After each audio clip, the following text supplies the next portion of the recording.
coloro che non sanno ciò di cui sto parlando, è un'organizzazione non governamentale molto importante che si occupa della promozione e della salvaguardia delle collezioni dei beni culturali in ambito anche universitario. È molto importante affrontare certi temi. E parlerò in particolare della cosiddetta terza missione e affronterò questo tema trattando 3 punti.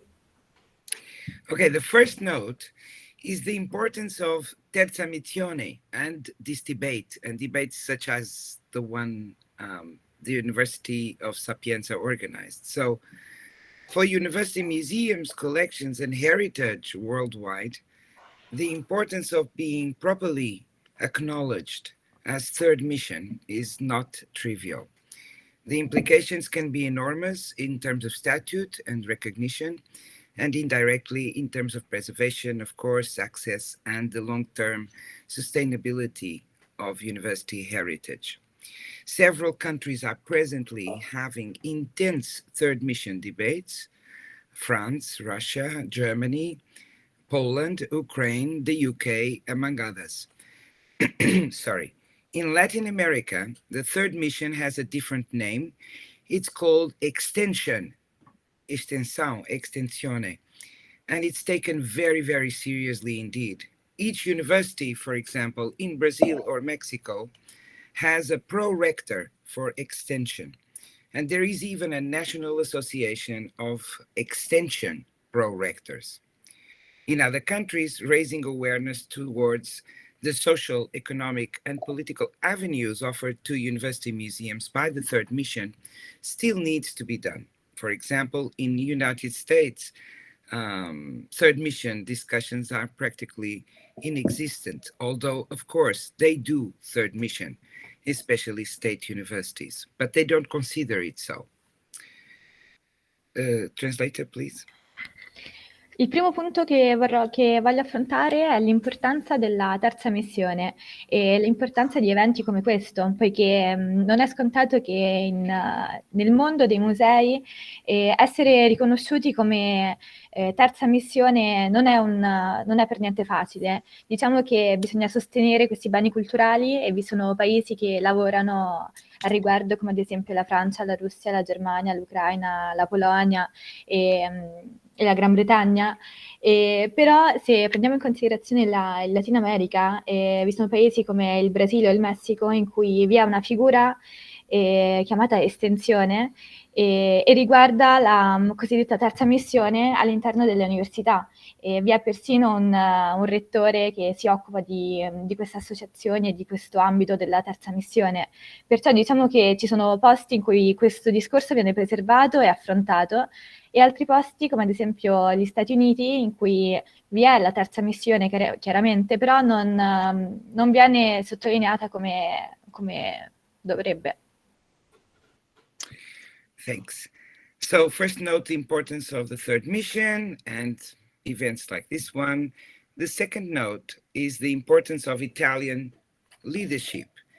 And look, it's not possible to be here invited by you talking to Italians and not mention this. Italy gave us the first university collections and museums organized in the 16th century to support teaching in medicine and pharmacy. It gave us the botanic gardens of Padua, Florence, and Pisa, Aldrovandi's herbarium in Bologna, the Florence collection of anatomical waxes, the anatomical theaters of Bologna, Pavia, Padua, and so many other university collections of incredible significance, because they are among the finest, earliest human achievements in knowledge, beauty, and craftsmanship that we can find anywhere today. Italy also gave us the University of Bologna itself, which should be, in my view, World Heritage itself, symbolically, on behalf of all past and present universities. Italy has been a world reference in the promotion of their university museums, collections, and heritage for 20 years now. The creation of the Missione Musei in 1999 clearly positioned the responsibility for the preservation and access of Italian university museums, collections, and heritage right there where it should be, under the the highest non-governmental institutional body, one with authority and influence over the Italian higher education sector. Translator, please. Il secondo punto di cui voglio parlarvi è l'importanza della leadership italiana e non posso non menzionare questo quando parlo d'Italia e quando parlo agli italiani. Devo dire che il supporto dato da parte degli italiani è notevole, ci avete fornito dei beni culturali, giardini botanici, teatri, tante collezioni universitarie tra le migliori al mondo per quanto riguarda la conoscenza, la bellezza e l'artigianato. E in particolare l'Università di Bologna dovrebbe essere considerato un bene culturale di per sé a livello simbolico. E quindi diciamo che l'Italia è veramente un riferimento mondiale da prendere in considerazione, anche perché se pensiamo al 1999 in cui è stata creata la commissione museale, fondamentale per la preservazione dei beni culturali, è molto importante menzionare tutti questi fattori. Thank you. So I know that for Italians, this may seem not important. You know, I hear a lot of times that the Commissione Musei doesn't work sometimes, it's not fast enough, etc. Yeah, but I always tell them, you're too close to the tree to see the forest. This was done. The Commissione was done 6 years before the Council of Europe unanimously recommended European countries to do just that. So it's important to consider this as a legacy. Italy is also a pioneer in the integrated management of university heritage. Today, practically all universities in the world, in Europe certainly, have created or are creating formal or informal networks of museums and collections. But already in the 2000s, Italy was encouraging every university to create a system encompassing museums, collections, centers, botanic gardens, and archives. I mean, which now they have, the Sistema Museale. Sometimes they have the name of a Sistema, sometimes they have the name of Pol, like in the Sapienza. Interpreter, please. Diciamo che questo potrebbe non sembrare un granché per voi che siete italiani, però devo dire che, poiché potreste pensare che la Commissione Musei non funziona come dovrebbe o non è abbastanza veloce, però devo dire che siete troppo vicini all'albero per vedere la foresta, nel senso che 6 anni prima l'Italia ha iniziato a lavorare molto tempo prima rispetto alla Commissione Europea, che poi ha lavorato a livello generale. E l'Italia è stato veramente un pioniere per quanto riguarda la gestione integrata dell'università, per aver creato dei network formali e informali. E anni fa voi avete iniziato a raggruppare persone, idee, e collezioni, archivi e giardini botanici. Avete creato anche dei gruppi o insomma dei poli, è molto importante. But I would go even back further to the Magna Carta Universitatum, which was signed in Bologna in 1988. Since then, it has been subscribed by almost 900 rectors from 86 countries, and there is an updated version online. The Magna Carta is one of UMAC's reference documents, and personally, I use it frequently for inspirations. Its wisdom, depth, and meaning is simultaneously simple, profound, and timeless, in the line of great scholars such as William van Humboldt, the Cardinal Newman, Ortega y Gasset, Derek Bock, and others. Italy also gave us that. I will come back to the Magna Carta in a minute. Però se torniamo indietro nel tempo e parliamo della Magna Carta del 1988, da allora più di 900 rettori hanno aderito a questa organizzazione, più di 86 paesi ne fanno parte, e vi è anche una versione online che consulto frequentemente per prendere come ispirazione, poiché è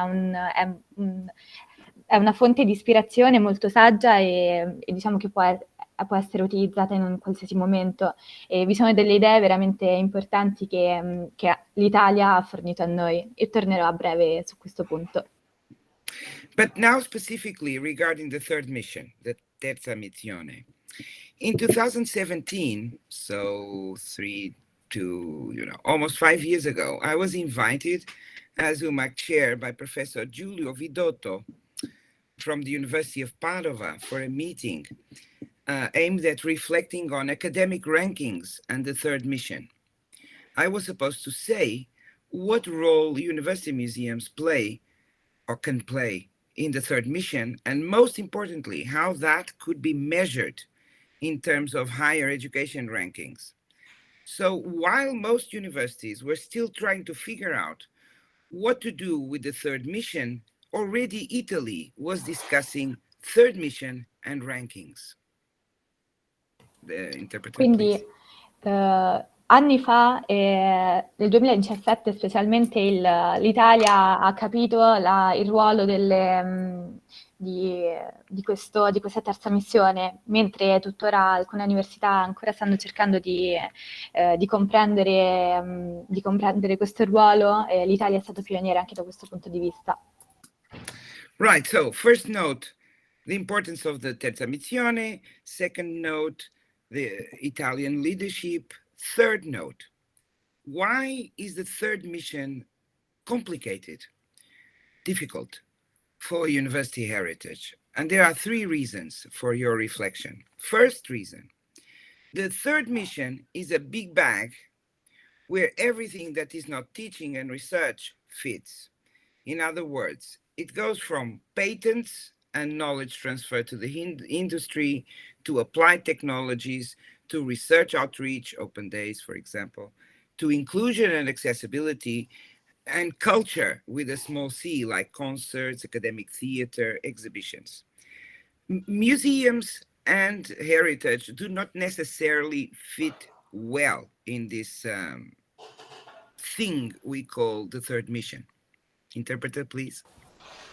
Quindi la prima missione riguarda, il primo punto riguarda l'importanza della terza missione, il secondo punto riguarda la leadership italiana e il terzo punto riguarda il motivo per cui la terza missione è così difficile da ottenere a livello universitario.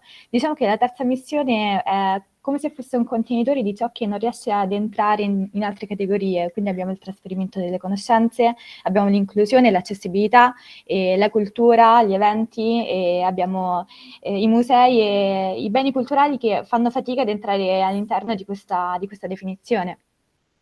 So that makes museums and heritage fit with difficulties in the third mission. The second reason why it's difficult is that university heritage itself is a big bag too. And to some degree, it's our fault. Decades of history and the legacy of lack of investment, lack of professionals, ad hoc merges, and short-term management vision have resulted in an ultra-complex, heterogeneous, fluid, and fragmented landscape, which encompasses many types of different things, from traditional museums, botanic gardens, house museums, science centers, historic buildings, collections, in different states of organization. Some are in departments, others are in research centers, others are in attics, non-organized. Some museums are open, other museums are closed. Some historical buildings have first and second mission activities. You can imagine, the multiplication of dimensions that happen. So how can we typify this? How can we typify this? Sure, networks, systems, polls work to a point, but it's very difficult to describe, let alone measure. Quindi il secondo motivo è la difficoltà della comprensione della misura di questo, del patrimonio universitario, poiché anche questo potrebbe essere considerato come un grande contenitore che purtroppo è carente di investimenti, ha dei tempi stretti e ha all'interno delle organizzazioni, delle collezioni, dei dipartimenti, e, diciamo abbiamo i musei aperti o chiusi, e vi sono dei palazzi storici dove ci si occupa della seconda missione, e perciò è difficile anche capire la misura di questa terza missione e dare una definizione. Right. So third reason why museums fit not so well in the Terza Missione, and last, to conclude, is that to some extent, the third mission is a trap for university museums, collections, and heritage. we cannot and we should not let ourselves entrench into the third mission, because we contribute to the first mission and the second mission too. And I think that this connection between first, second, and third mission, in other words, teaching, research, and culture, is key to our understanding of the university role in contemporary society and subsequently our own role as museums and collections. Interpreter, please. Quindi il terzo punto importante è il motivo per cui i musei non entrano all'interno di questa idea di terza missione. Diciamo che la terza missione è una trappola per le collezioni universitarie e il patrimonio universitario, perché dobbiamo capire bene che cos'è la prima, la seconda e la terza missione, poiché secondo me c'è un po' di confusione. Quindi parliamo di insegnamento, di ricerca e di cultura, che sono tutti molto importanti, però secondo me i musei fanno parte della prima missione e hanno un ruolo fondamentale quanto le altre categorie della prima missione. So if we go back to the Magna Carta, 1988, it says the rectors clearly wrote in its first fundamental principle, and I quote, "The university produces, appraises, and delivers culture by research and teaching." Note that the text does not say that universities are to provide culture apart from research and teaching. Yeah, okay, go ahead. E quindi, tornando alla Magna Carta del 1988, i rettori che hanno iniziato a scrivere, ora vi leggo il primo principio, veramente l'introduzione, dice che le università procurano e distribuiscono la cultura attraverso la ricerca e l'insegnamento. Marta, Exactly. to interrupt you, but if you can conclude, because it's my last sentence. It's my last sentence. Okay. Likewise, this last document that was produced by the European University Association this year, Universities Without Walls, that I recommend everyone to read, culture is given a prominence role, culture with a big C, side by side with research, teaching, and innovation. The document says, the university is a place where culture is created, performed, exhibited, spread, and discussed. So for me, there is no third mission in higher education. There is only one mission, really. And if we see it this way, university heritage fits like a glove. Thank you. Quindi in conclusione direi che diciamo che la cultura, la ricerca e l'innovazione sono fondamentali all'interno dell'università e secondo me non vi è una terza missione, ma solamente una missione comune.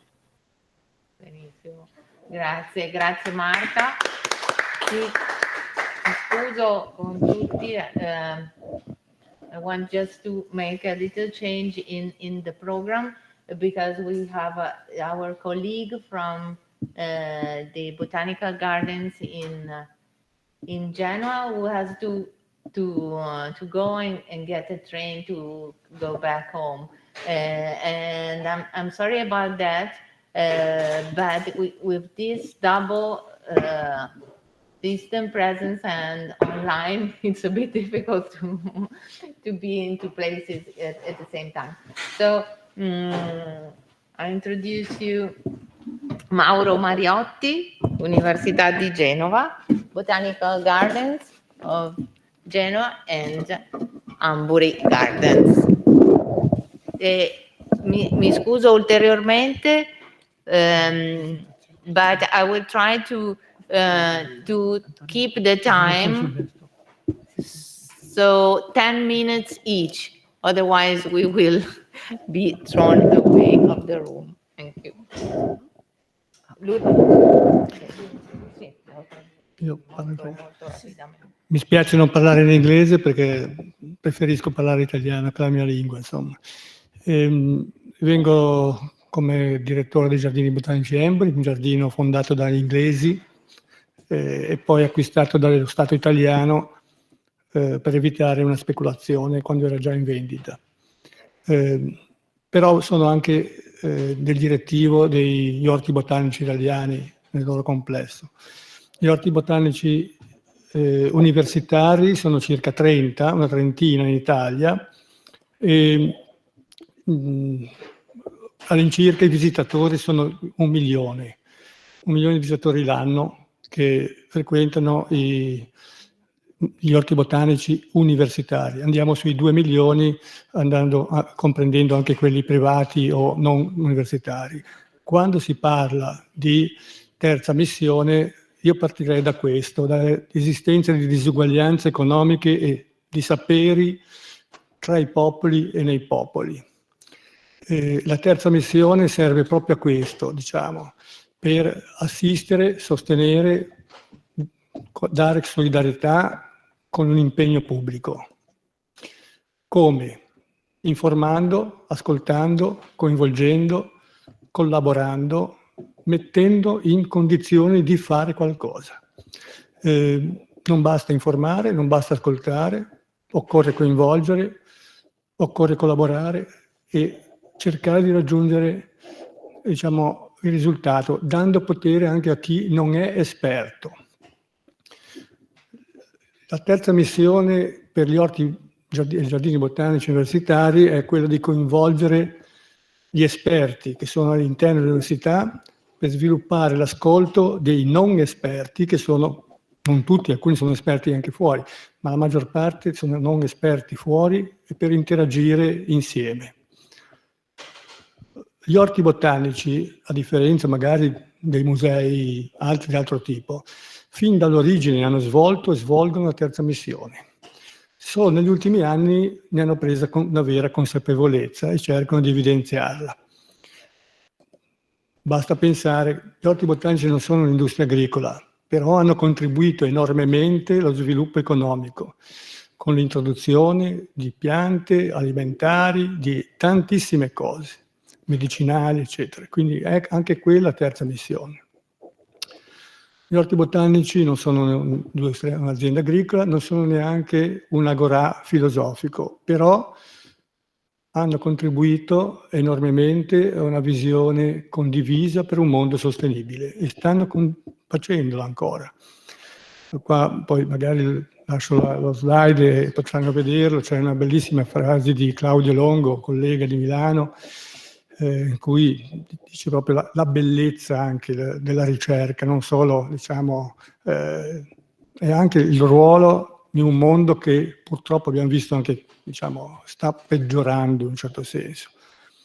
Qui vediamo l'Orto Botanico di Padova, uno dei più importanti e più antichi esistenti tra quelli nuovi, dove la terza missione, anche lì, è tradizione e innovazione. L'Orto Botanico di Padova ha 200.000 visitatori l'anno, 100.000 quello di Milano Breda. Noi, come Giardini Embry, ne abbiamo circa 42.000 l'anno. Palermo 130.000. Però non è solo...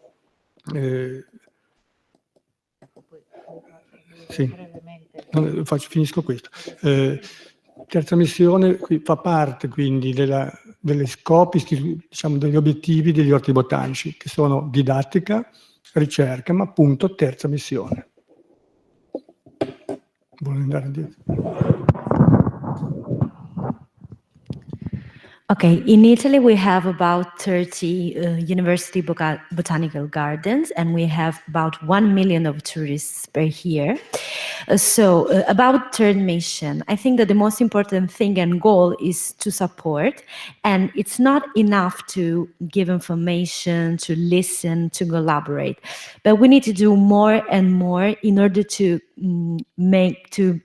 ease communication between experts in the university field and with non-experts, so that people without any background can be involved. So I must say that botanical gardens are not involved in agriculture industry, but it's a very important support for economical situation. It's not linked to philosophy, but it is a promotion for sustainability. And I think that the most important part is the connection between tradition and innovation as well.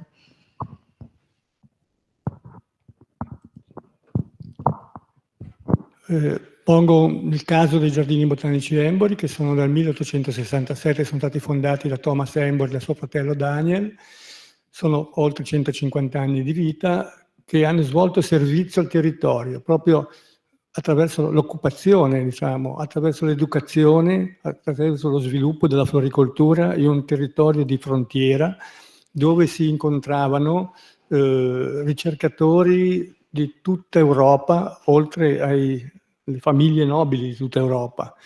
Da oltre 30 anni questo giardino è gestito dall'Università di Genova e la terza missione ha questi obiettivi: tutela delle collezioni botaniche, tutela del patrimonio storico, artistico, architettonico, archeologico e paesaggistico, valorizzazione del patrimonio culturale, conservazione della natura. I giardini embuci gestiscono addirittura un'area protetta regionale e un sito Natura 2000 europeo.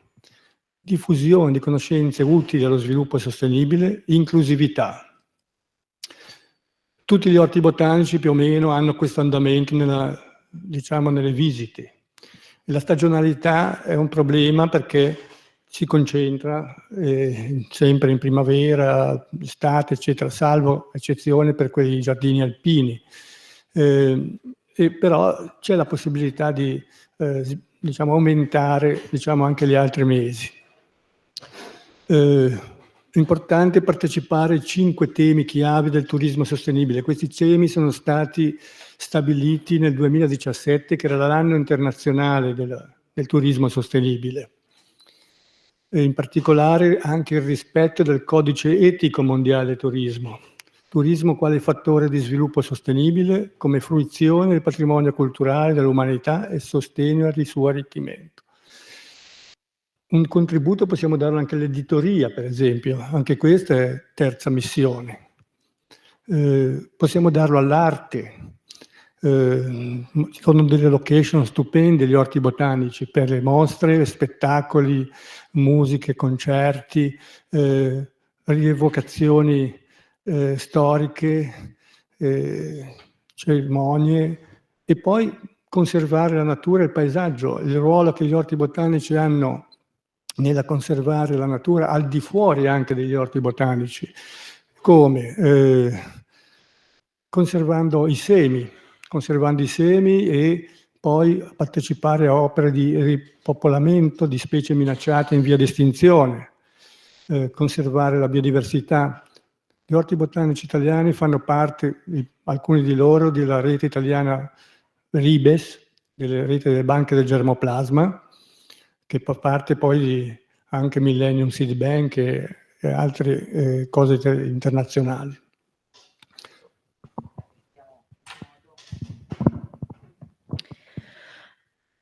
Okay, I was talking about Hambury Botanical Gardens. It was a meeting point for researchers from all over Europe, for noble families. And these botanical gardens belongs to University of Geneva. The main goals that we set in our project is, first of all, to protect heritage, to protect nature as well, especially for the different biodiversity that we involve in our work, to spread knowledge and inclusivity. Obviously, we have periods during the year where we have more tourists, obviously spring or summer, usually. And we also talk about sustainable tourism and sustainable development. I think that third mission should also focus on the promotion of art itself. For example, Botanical Garden could be a perfect place to promote exposition, concerts. So you can see that we have different kind of goals.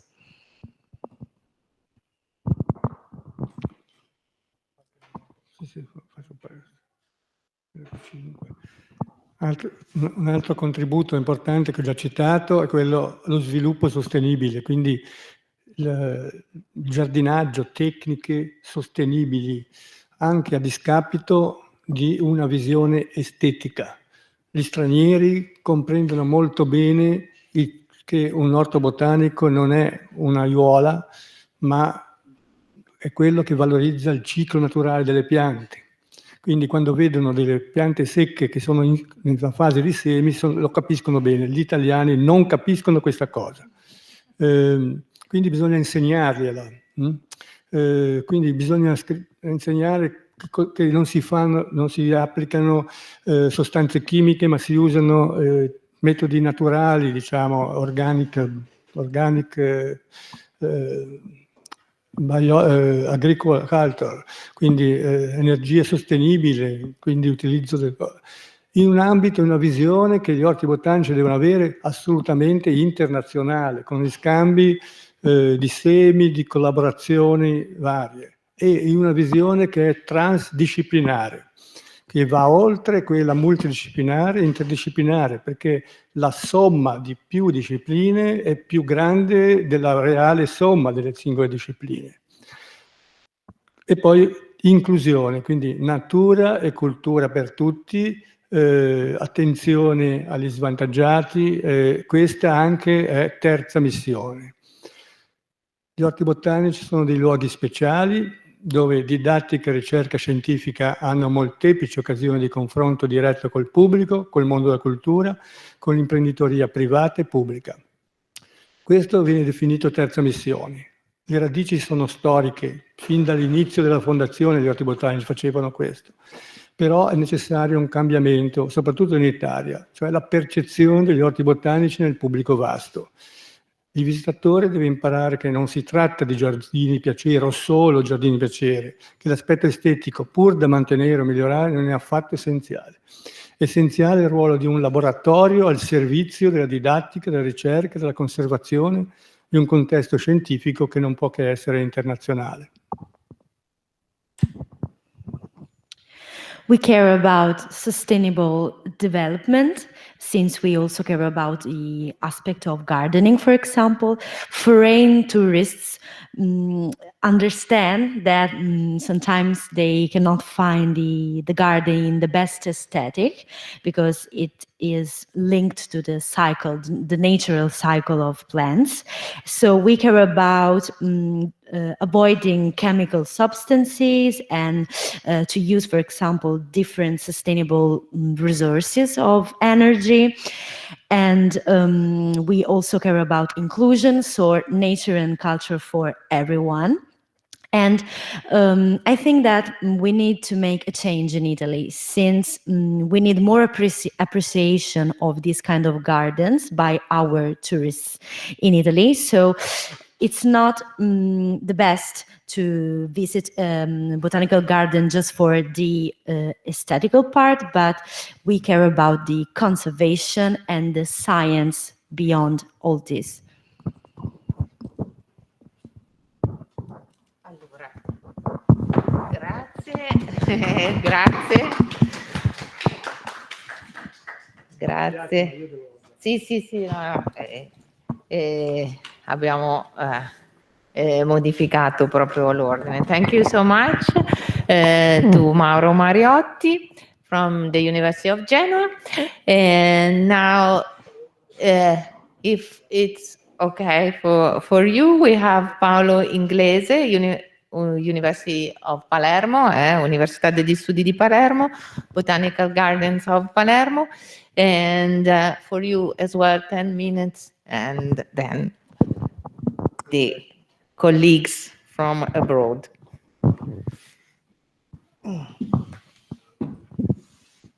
Oh my God, my glasses. Okay. My second glasses. I'm getting old. Ok, vieni. Oh, sì. Okay. I guess I can remove my mask. Good afternoon.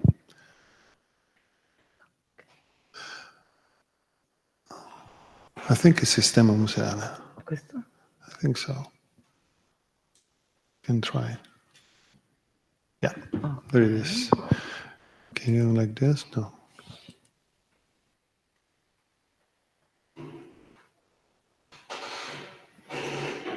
Questa è la pagina singola.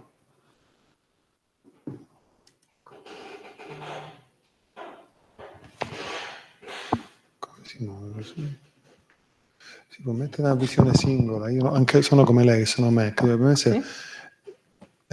No, PDF. sì, un PDF, ma se si mette in modalità visione pagina singola, scorre da una pagina all'altra. Dovrebbe esserci messo sopra. Comunque lo faccio io a mano. Faccio a mano così. Oh, so, I think I will going to speak in English for the colleagues from abroad. Okay. Good afternoon, everybody. Thank you for inviting me. Thank to Sapienza University and my colleague Antonella Poce and everybody who is responsible for inviting us here. I'm supposed to speak about the Botanical Garden, and I want to say a few words about the museum system. Because after having listened to my colleague from Genova University, I believe that the most important changes we had in the last 5 years was the fact that now the Botanical Garden belongs to the university museum system. This was a change of age for the botanist, particularly, because the Department of Botany was in charge of the museum and actually was in charge of the Botanical Garden, and they never considered the Botanical Garden as a museum. The change of view is very important because now we have more clear in mind what the third mission is. And this is not easy to be understood by colleagues, particularly by the colleagues of botanical background. Please, the interpreter. Ringrazio per l'invito, buonasera. E vorrei parlare del giardino botanico, però prima di tutto vorrei iniziare a parlarvi del sistema museale, poiché è molto importante rendersi conto che ora i giardini botanici appartengono al sistema museale, cosa che prima non era, e questo ha aiutato a incrementare la sensibilità nei confronti di cosa è la terza missione. Okay, thank you. You can see from the slide that the system of museum, the museum system of our university is made of 6 museums, and the center is the palace itself of the university, which is a palace of the 13th century, and today is a museum. You don't need to know this. This is what the museum, the system is. It's made of the Zoological Museum, of course, the Botanical Garden, Geologic Museum, one very special museum, which is the Museum of Engines and Mechanism, a brand new museum, which now is one of the most important in Europe in its field. We have a link with the Aeronautica Militare Italiana that gave us 55 engines for the most important airplanes in the world. Then the Radiology Museum, and then the Specola, which is the astronomic museum. And we also have site of interest, convent and specific sites, and among those, the complex of the Chiaramonte Palace, which is the headquarters of the university, a palace from the 13th century. And then a lot of collection all around the campus. The Botanical Garden is 235 years old. And today people say in city, the Botanical Garden is open. What do they mean when they say the Botanical Garden is open? The Botanical Garden was not closed, it was open 5 years ago. But open means that today people can do something there apart than visiting. The question of the third mission is that we are not a site for visit, but much more. A site of, as Antonella said at the beginning, of experience, different experience. We host a lot of events made of music, made of different kind of arts, mainly music and poetry, but also the Teatro Massimo of Palermo, the summer season at the Botanical Garden. We have Shakespeare, for instance, there's Macbeth this summer, with a lot of people coming. And it's true that the visitor came mainly in March, April, May, and June. But when you change the view of the museum, you can improve a lot the visits in summer and in fall.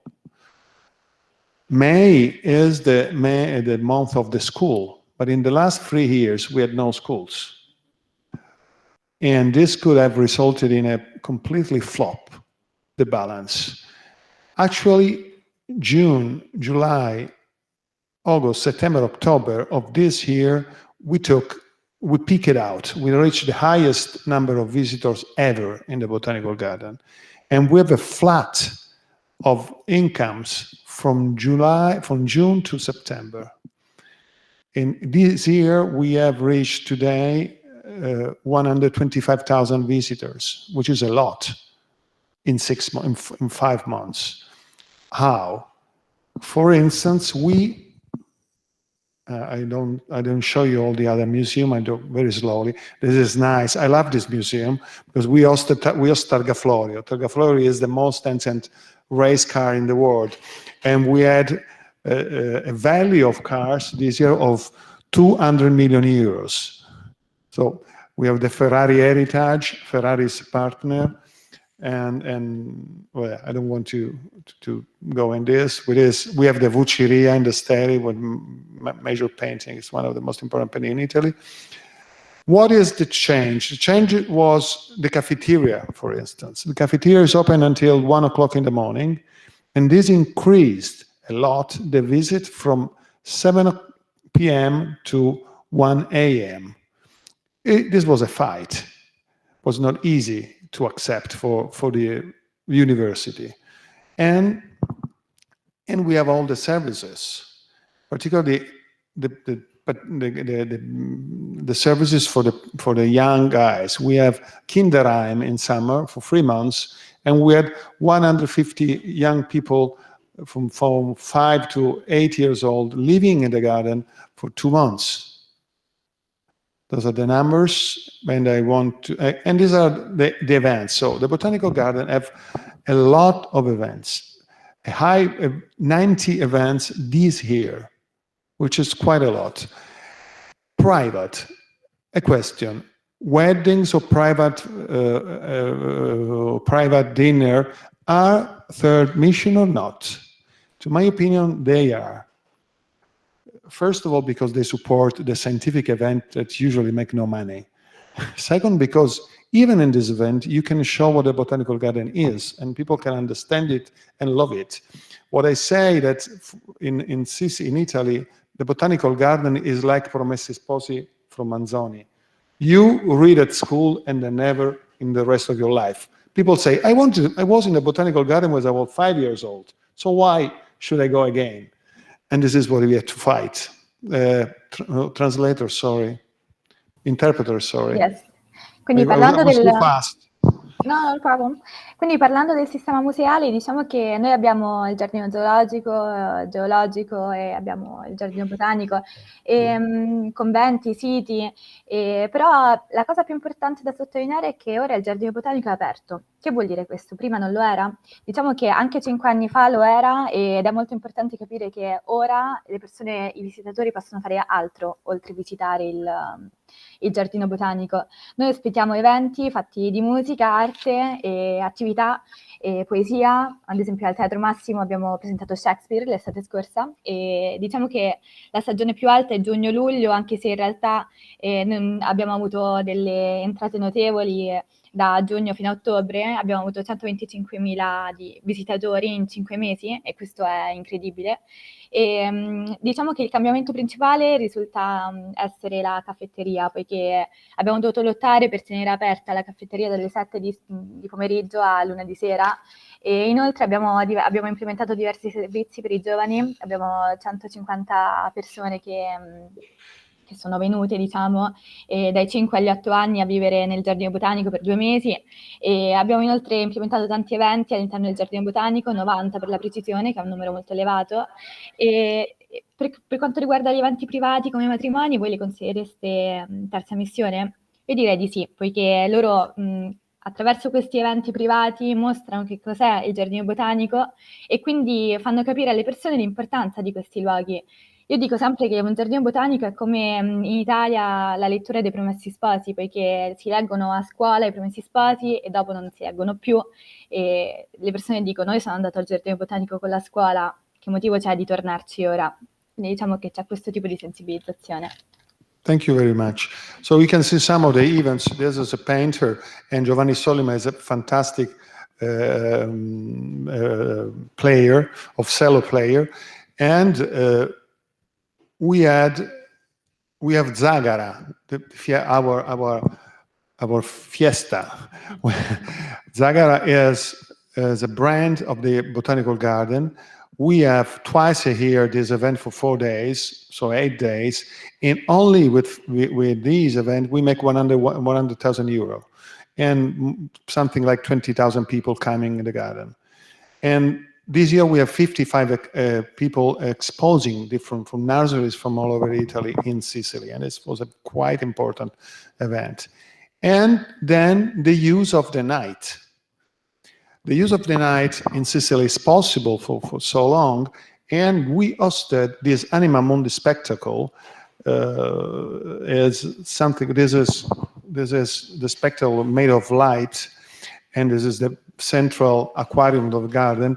And we had 45,000 people from 9 o'clock to midnight visiting the garden, which means that we got something like, for us, only 15% of the ticket, which was 80,000 euro. Only in the night we're doing nothing, we're investing no money.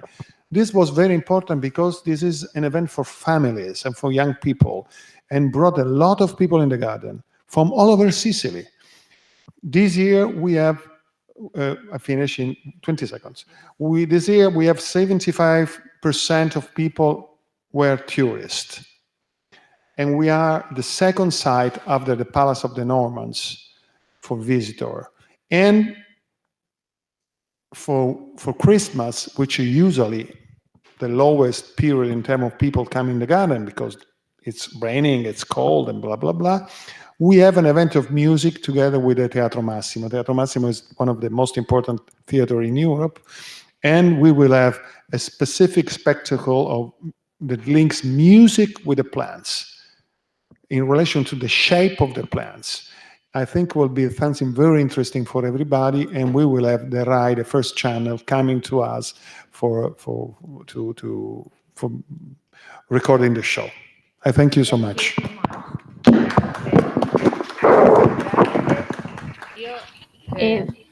Sì, ecco, vai. Interpreto rapidamente.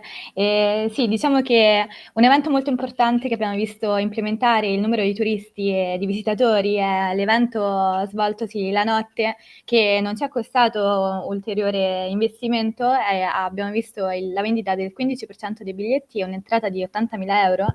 E era un evento diretto per le famiglie che ha portato tanti visitatori, perciò diciamo che è molto importante creare questo tipo di attività e abbiamo organizzato anche a Natale un evento insieme a Palazzo Massimo che raggruppa musica e piante.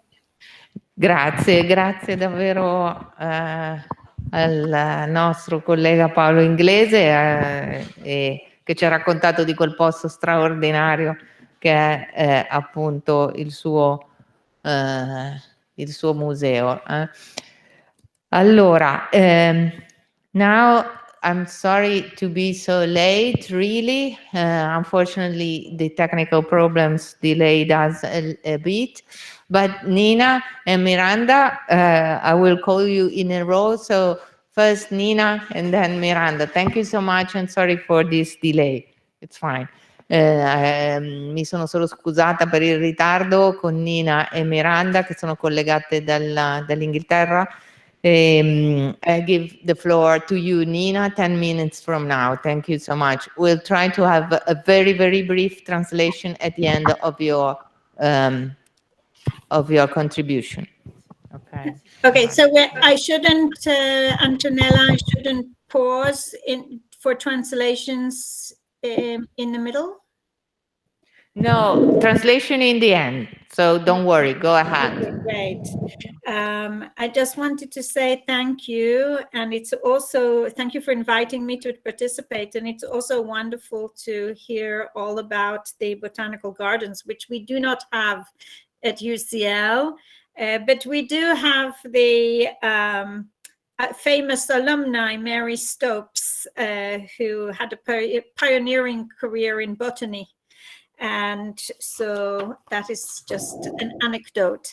So without further ado, I'm going to start my presentation with a brief introduction to UCL Art Museum. And whilst those of you who know me know that I work across different disciplines, it's useful to share the context of my base collection from which I work.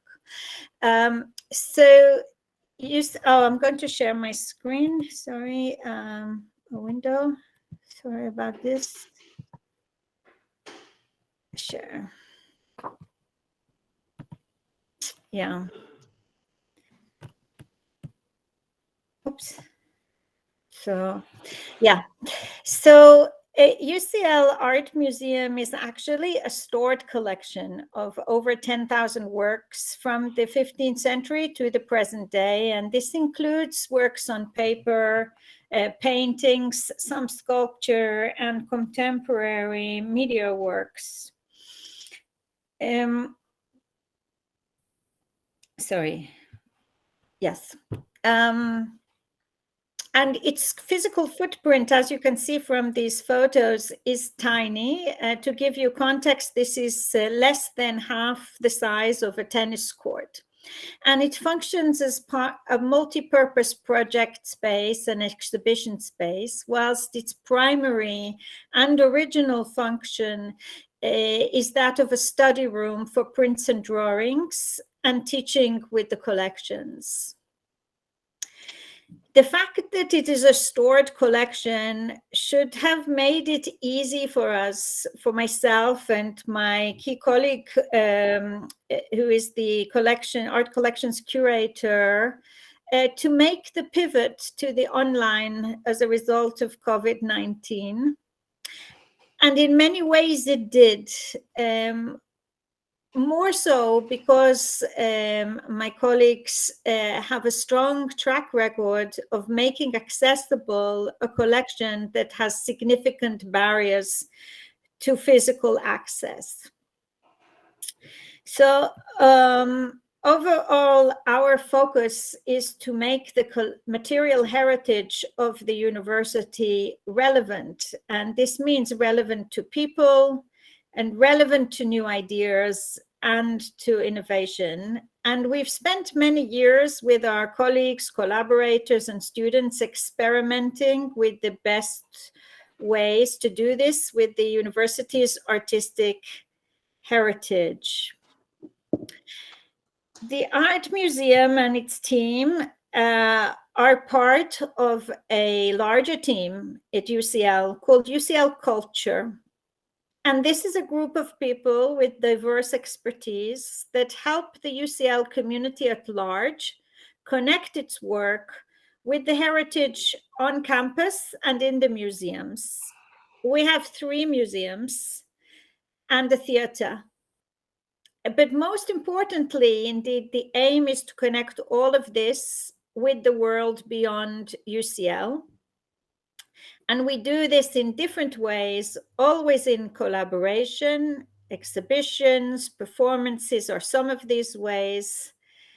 And most recently, as in the last month now, in the beginning of November, we are starting to work more closely with colleagues across collections across UCL, and we see the formation of a UCL Research Institute for Collections, which is drawing together the museums collections, the teaching collections, the collections held in departments, and the library's special collections in order to advance cross-disciplinary research and attract funding and create opportunities for research fellows to engage with the collections. The history of the collections is tied to the history of the Slade School of Fine Art, and the museum site sits very close to the Slade. And within it are 150 years of work by emerging artists collected through a prize system that continues till today. And these prize-winning works sit alongside historic collections that span 500 years. And these have been donated or bequeathed by philanthropists from the 19th century till today, who believed or joined by their belief in the educational use of art collections. I mention this now because we are now marking and celebrating with the Slade community and its wider communities the art school's 150th birthday. And this has been very challenging to do during the COVID year and a half. Also, in the wider UCL context, we are currently under new leadership with the appointment of a new provost, and the university is undergoing a wide consultation process to develop the strategy for the next 5 years. There is emphasis on partnership between university and communities it served, and external organizations in order to produce change for the better, to be impactful. Also important is our understanding of the role of the university for London at large, and this is taking a focus more than it had done in the past years. So the conversations we're involved in at the moment are conversations about the values that underpin the ambitions, and including those of rigor and excellence, and the processes and conditions that need to be in place to support the values and help determine if we are delivering and generated the desired impact in all areas. So at UCL Art Museum, we work to this wider strategy. And some of this, with the onset of COVID, we're working with our students and communities face-to-face, remotely, and virtual environments, and in blended environments. And we're seeing benefits of this. In this slide, we see that because of our space that is very limited, online, we've been able to increase our engagement with public and research communities through online events, for example. In teaching, we have done blended teaching and online and on-site teaching. This is an example of a project that we've done online that is a series of short taster videos and related activities that are a new way of teaching languages, drawing on collections from the art collections, objects from the art collections. And this is really gaining a lot of momentum. But key to this activity that we're doing pan-UCL and collaborating with colleagues and increasing access, I wanted to mention a number of research projects that I'm currently involved in. One is one that I'm leading, which is a knowledge exchange project with data scientists from a range of disciplines, with an external partner that is pushing the boundaries of 360 VR. 2 minutes for your contribution. Sorry? 2 minutes left. 2 minutes Two left. minutes left. Thank you. Yeah. So this is helping us explore the potential of new technologies for blended learning with exhibitions, and indeed increasing access for visitors. The other project is one which I'm a co-eye on, that is exploring ways to unite disparate collections, mend collections between mend connections between collections and democratize and decolonize UK's culture and heritage collections. It's pretty much the place where AI and new technologies meet collections. And this is focused, it's called the Sloan Lab, and it focuses on this as a microcosm to explore these issues, and is one of 5 discovery projects sharing 15 million of Arts and Humanities Research Council funding.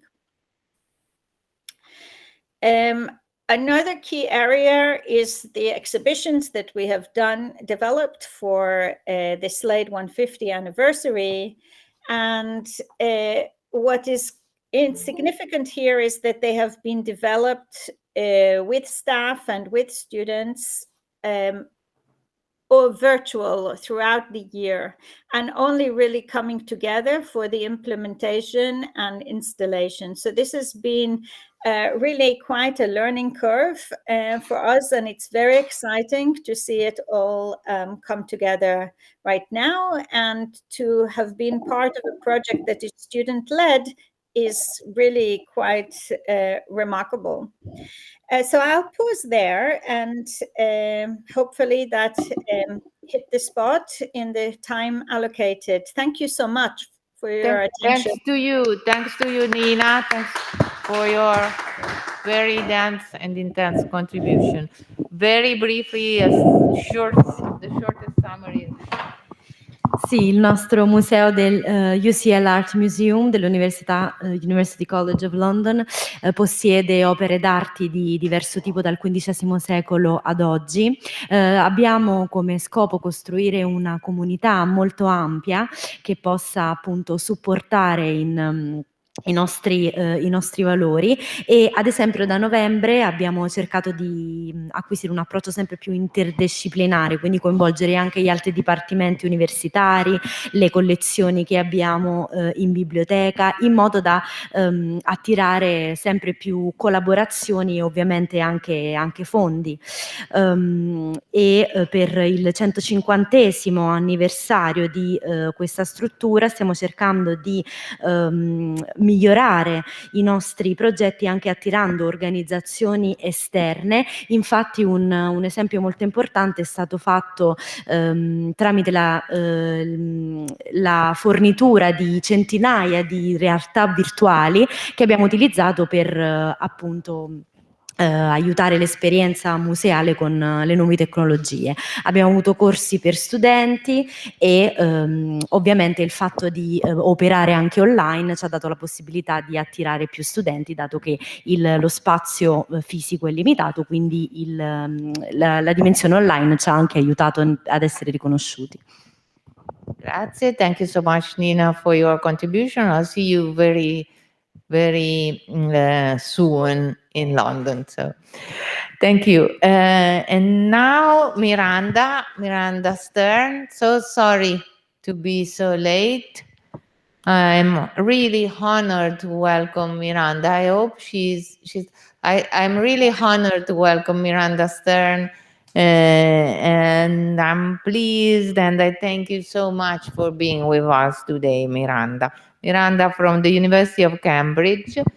I'll leave you the floor immediately so that you can introduce the Fitzwilliam Museum, which is really a point of reference for every one of us.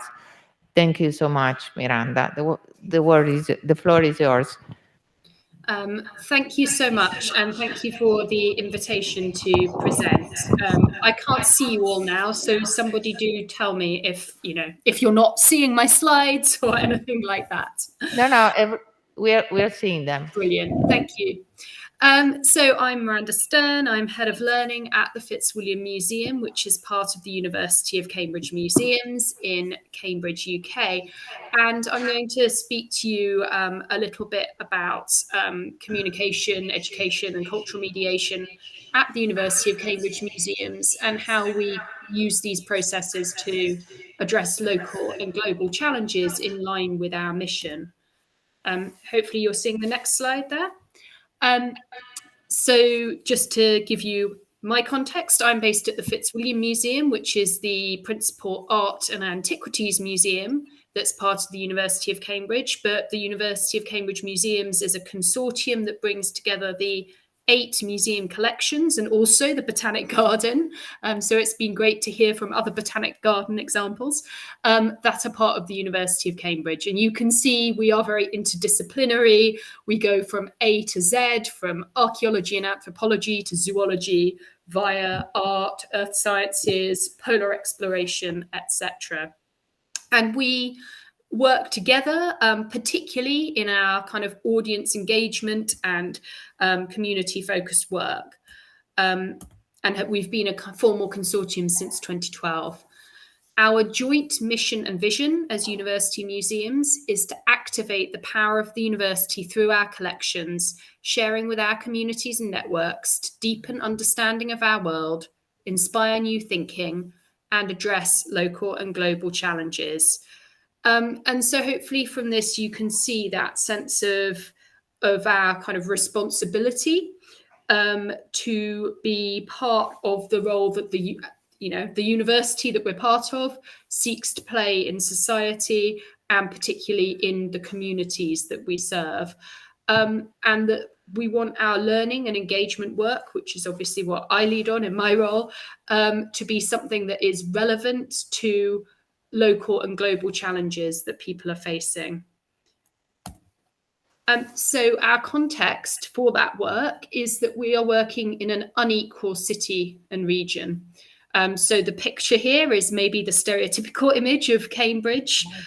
Cambridge as an elite university in both good senses and less good senses, in terms of being a place of affluence, but also potentially exclusion. We know the city we work in is ranked least equal city in the UK, and that has different manifestations, including health inequalities. So, for example, people living in the most deprived areas of the city have almost 10 years shorter life expectancy than those in the most affluent areas. And we are also an area of what is termed poor social mobility. So children and young people born into low-income households in Cambridge and Cambridgeshire have their life chances sort of disproportionately badly affected. So when we're thinking Miranda, about... I don't know if it's our problem, but we can see the slide moving. You can't see the slide? No. Okay, that's interesting. Sorry about that. That's maybe... But anyway, we had the perfect sound. So anyway, now it's moving. Now it's moving. Okay, so now can you... if you're happy, I will carry on like this then. Yeah. Okay. Well, there we go. Here you are. Here is affluent Cambridge. And I will move on to the next slide. Actually, before I do. So yeah, just to say that when we are thinking about our learning and engagement programs, we want them to be relevant to these challenges. So just a few examples. And I've just picked a spread, but there are many more. As I said, thinking about children and young people living in our city and region and how we can improve their life chances through our museum programs.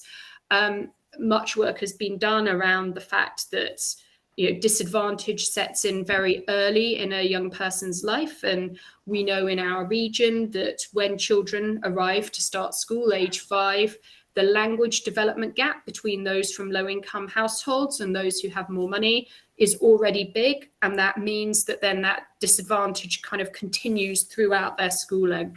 So we work with the city and also with local regional government on programs focusing on preschool children and specifically promoting early years literacy and language development through talking together in the museum, recognizing the museum as a word-rich environment where developing vocabulary and having meaningful conversation is possible. And so we'll work with local agencies to target families who will most benefit from this. And we've been doing work, increasingly over the last few years to research and evaluate the kind of impact of these interventions. Another example, strategic school partnerships.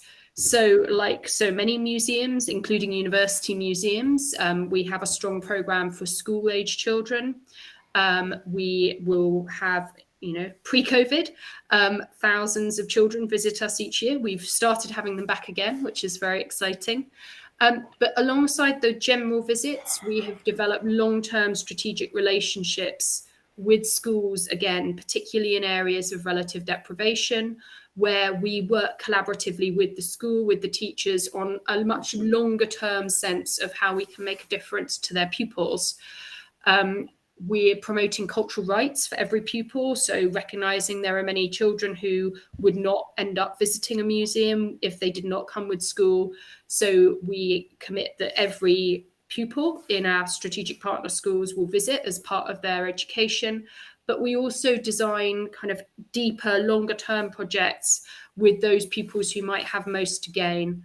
And these projects are designed to support developing subject knowledge and understanding in particular curriculum areas, but also more generally raising aspirations, supporting them to achieve qualifications, develop confidence, and understand pathways to university. Again, making the most of that opportunity of being a part of the university that school pupils can readily visit. And within that, we've begun to do kind of research and development projects looking at different ways of delivering this and the difference it makes. And then another set of projects are around adult inclusion.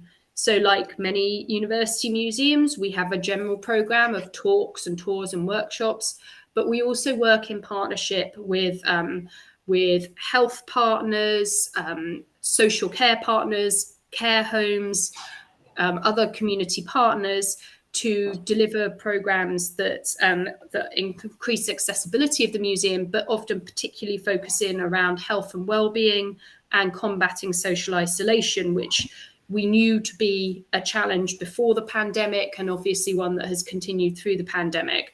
And so, for example, in this work, during the pandemic, we found an alternative way to keep engaging with these participants. So we are increasingly doing work around, again, looking at the health and well-being benefits that can come through these long-term partnership engagements, working with health and social care partners. And then the final example is around teacher training and the way that we support teacher training for our own Faculty of Education students and also students at other universities to basically develop their skills in object-based dialogic approaches, supporting them to build confidence to make use of museums and collections in their teaching so that there's this sort of ripple effect going outwards.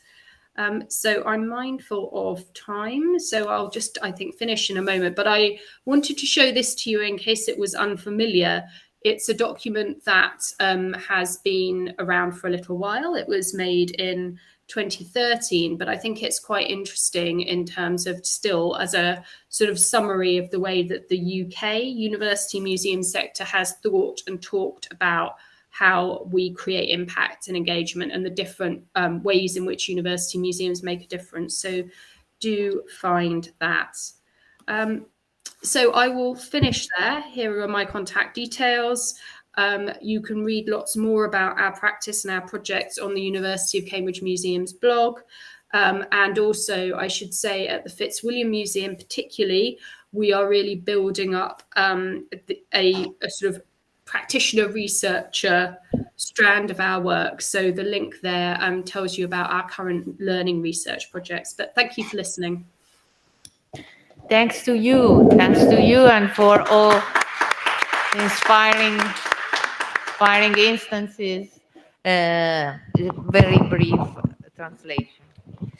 Il museo di cui vi sto parlando oggi possiede una collezione che spazia dalla archeologia, antropologia, zoologia e devo dire che ci troviamo in una delle regioni e città dove c'è più squilibrio a livello sociale, quindi abbiamo deciso di creare degli strumenti per poter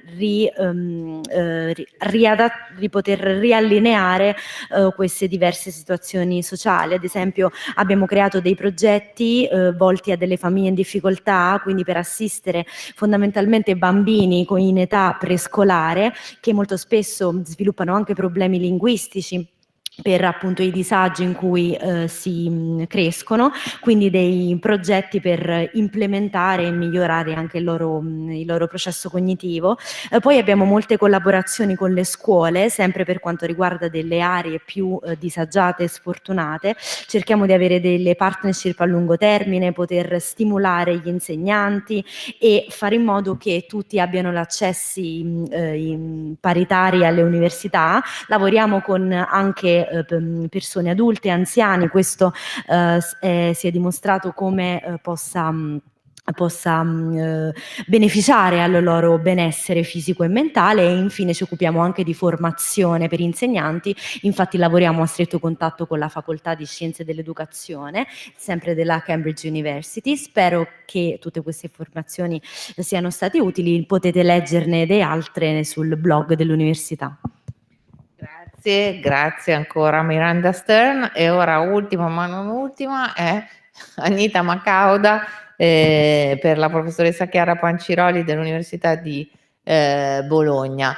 Anita, anche a te 10 minuti per poi lasciare le conclusioni al responsabile del Polo Museale di Sapienza, professor Barbanera. Prego, a te la parola. Okay. Good afternoon, everyone. Thank you for this invitation. Professor Panciroli greets you and will participate indirectly through a video content. Now we present the contribution of Mode in their third mission. The Mode is a museum of education of University of Bologna.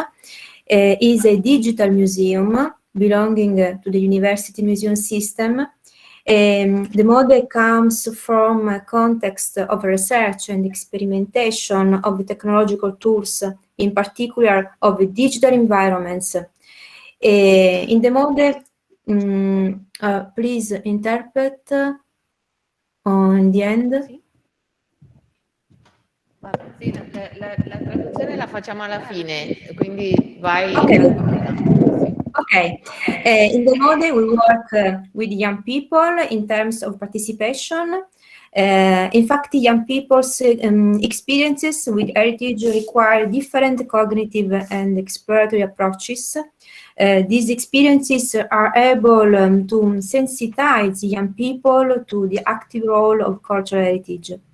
In this context, an area of particular interest is also that which experiences the potential of digital environments, in which young people try to interpret cultural heritage through reading and research paths by creating personalized contents that provide a new perspective on heritage.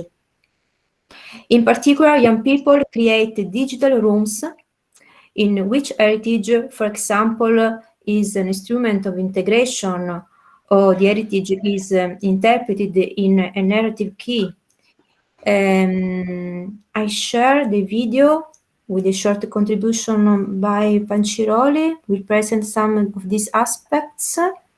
I hope my connection allows for a good view. Sì, altrimenti puoi mandarci anche il link del... No? Anita? In chat? In Sì, chat? no, Anita? Sì? Hello, Anita? I think you should... Sì. You should type your link in the chat or send the link and then we'll access it later.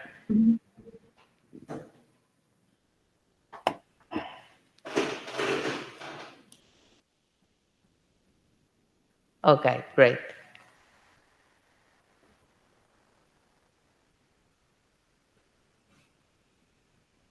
Potete condividere voi?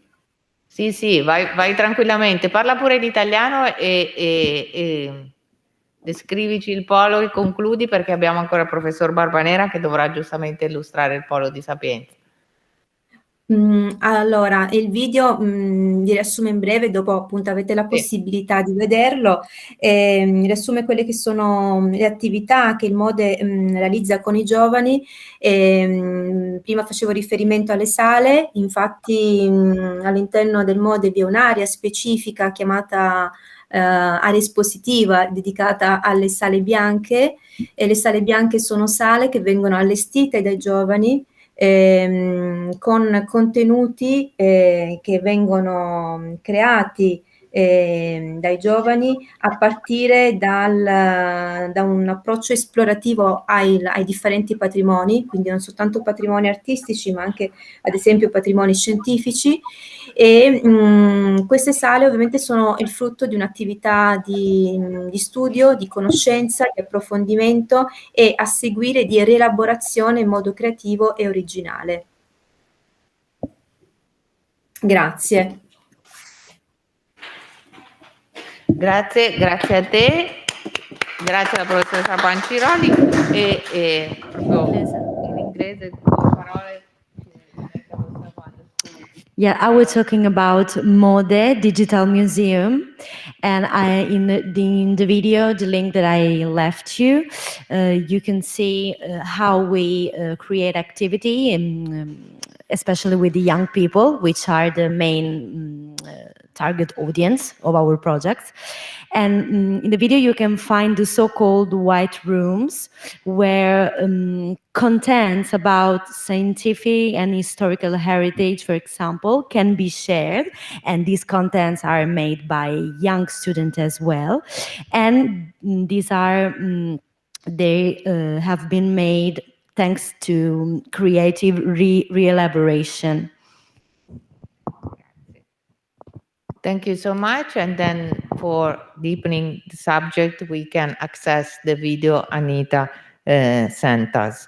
I really wanted to thank everyone, and I leave the floor to Marcello Barbanera, the president of the Museum Pole of the University Sapienza. Ecco, prego. Thank you, Antonella. Can you help me to? I have to make a choice because I have to leave aside my notes about their mission, but I think that my collaborator and the director of the Sapienza Museum System, Claudia Carlucci, can explain a little bit what we are doing about the third mission. I don't know if I have time to show our museums and then also to say something about their mission. I will try, and so you stop me when if I will take too much time. So the Sapienza Museum Systems comprehends 18 museums, and the Botanical Garden included. But I'm not going to speak about the Botanical Garden because tomorrow I think the director will speak about it. Of course, our museums, the university museums, derives from the ancient, the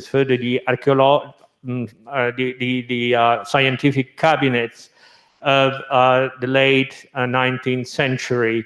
And so only in 1930s they were brought to the campus, to the so-called Città Universitaria, where today they are kept, most of them. And so we have 4 archaeological museums, This is the cast collection, one of the largest cast collection in Europe and in the world, with more than 1,000 plaster casts made between 19th century and 20th century. And we use it for exhibitions, every kind of exhibition with contemporary artists, for example, that deal with antiquity and with classics. Etruscology, we have a great tradition for Etruscology. Actually, Etruscology was born, or we can say was found here at the University of Rome. And so prehistory, we have also, this is a museum so particularly used for, you know, to play, so to teach, to play, so to teach children, and so we have a collaboration with school, of course. Then among the archaeological museums, the Near East, this is brand new, actually was brought here a few years ago, but it already existed and was renewed. The Near East Museum, we have a prestigious tradition for this kind of research, and okay, this is blank. And so also we have here at the faculty, or the Facoltà di Lettere, so a space for contemporary art. This is mostly for exhibitions, so they don't have a permanent collection, but it's very active to organize an exhibition. So like, you know, one of the next exhibition is how famous, the most famous Italian photographers photographed the campus as the university over the last century. And so a group, so the old mineralogy, paleontology, and were put together. So 3 museums and geology were put together, and now we are building a new museum in this building, which will be called Mus. And so just to give you an idea what kind of collection we have, they are very important minerals here, and this is another anatomy and history of medicine. We have so the history, it narrates the history of medicine from ancient time, from Egypt up to today, and also zoology, a important collection of butterflies. So an incredible collection of herbs, and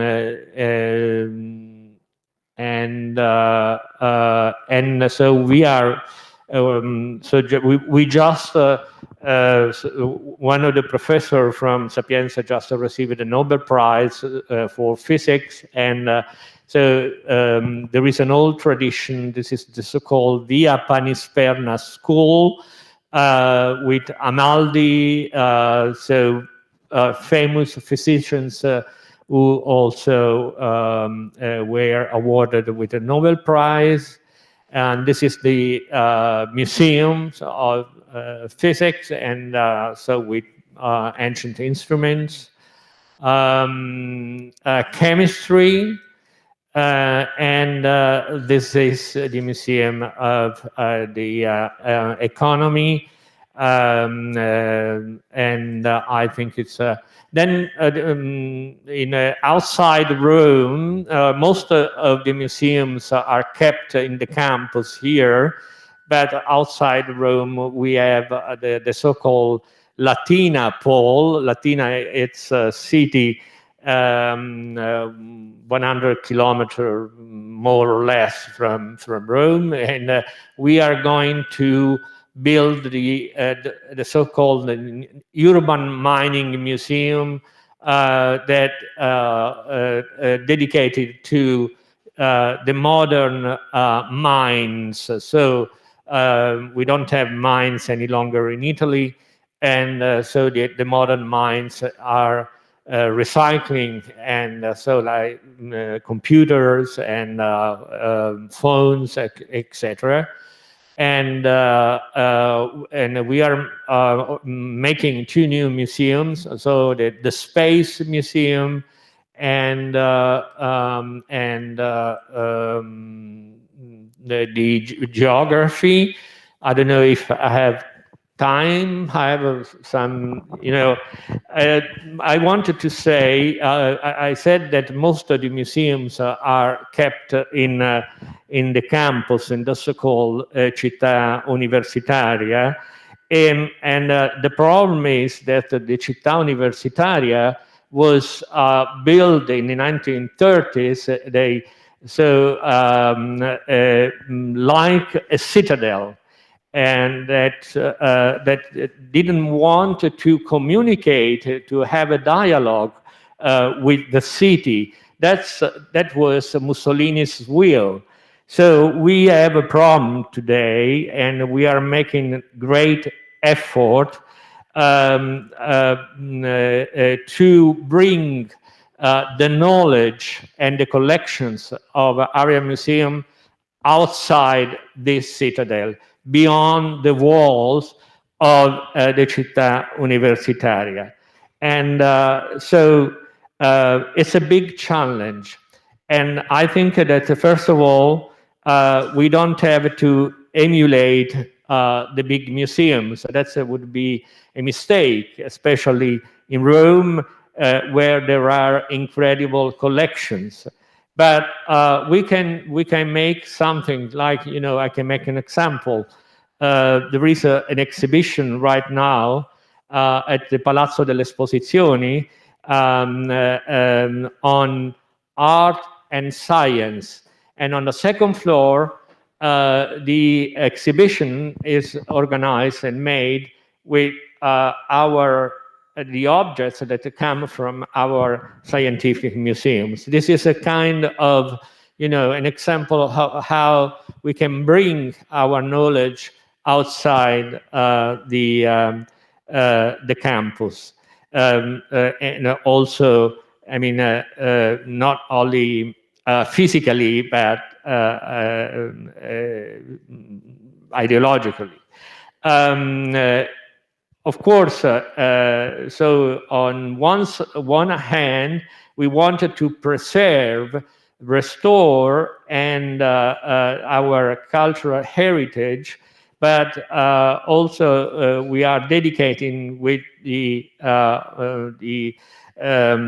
help of the governance, the Sapienza governance, and the deputy rector Daniela De Leo. We wanted to reach a different audience, not only the students, but we wanted to go outside the borders of the university. Not all the museums are ready for this challenge, but our intent is to work at the same time to restore and retrieve the museums that they have this necessity, and to work with the others for the connection with person and story between in and out, outside and inside and outside. So bringing our knowledge, the knowledge of Sapienza to the largest community possible. So we are going to this direction. We are working on this direction, and Claudia Carlucci will give now. Okay. No. Okay. They tell me that they are saying that it's very late, and so I wanted to thank you all for having shared your ideas, and so having and giving a testimony of what you are doing. So in your museums, bringing your experience and so what you're doing specifically in your institution. I think that it was a very inspiring, and it's just the beginning of dialogue that must go on. Thank you.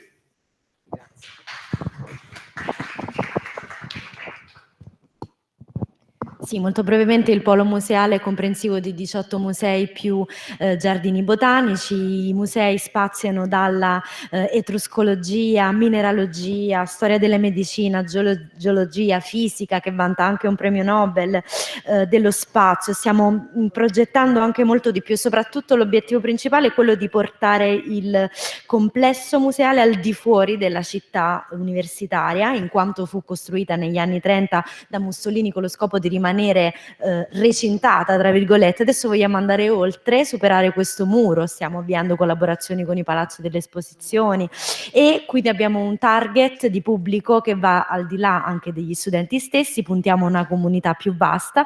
Grazie mille per aver partecipato oggi e per aver condiviso le vostre idee e esperienze.